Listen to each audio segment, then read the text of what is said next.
There's no denying it. We are in a digital world. From e-ticket events to only accepting tap pay, you really can't escape the technological advances. And with the changes, there is also the digital divide, which most impacts senior communities. But that's where RiseBoro comes in. It's an organization dedicated to unleashing the potential of communities. Joining us now is the organization's CEO, Kieran Harrington. Thank you so much for joining us this morning. Thank you, Jenna. Thank you, Alan. So what is your organization doing to help close this digital divide for seniors? It has to be really challenging in these times. Well, you can imagine for seniors, they're struggling often with isolation. Families have moved far away and they're in their communities. Oftentimes, as they're aging in place, they're finding themselves without friends and without loved ones. So our senior centers really bring people together. It's to create a sense of community for those who are older. One of the other ways in which people who are seniors are finding themselves to be isolated is because of this digital divide.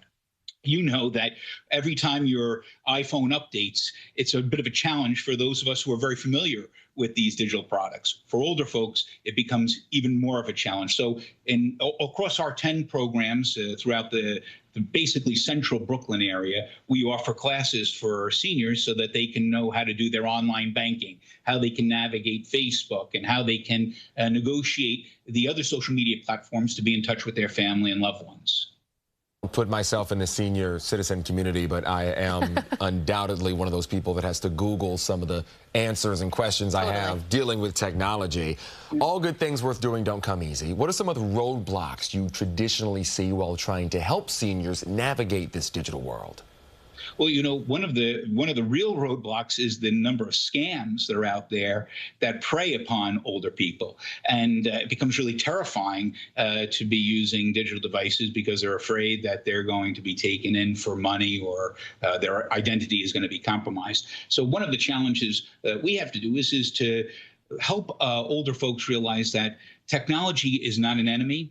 It's really their friend. And to be comfortable to ask questions when they don't understand what is happening with that digital device. And as we find in these classes, and we're offering these classes often 3 times a week for an hour each time, that gives you a sense of how much ongoing learning is necessary. It's not a skill that you acquire once and you're done with. It's a skill that you're going to have to continue to make use of. And we try to do that by also making it fun and making it interactive with one another. So you see them in these classes, they return. What's the impact you see? How do you think this helps them have a better life? Well, just think one of the most important ways is think about banking. Think about how much of our banking and commerce is done online today.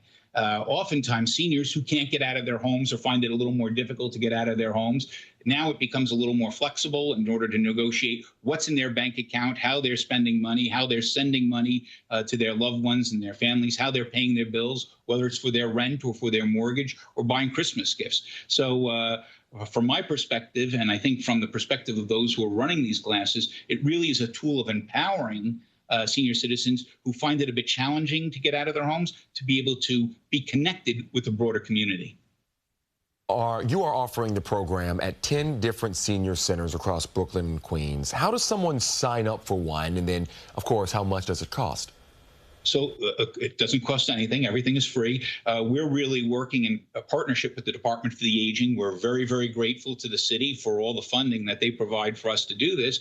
And all someone has to do is they can go to riseboro.org and look at older adult centers, and they can find the center that's closest to them and sign up for any of the classes.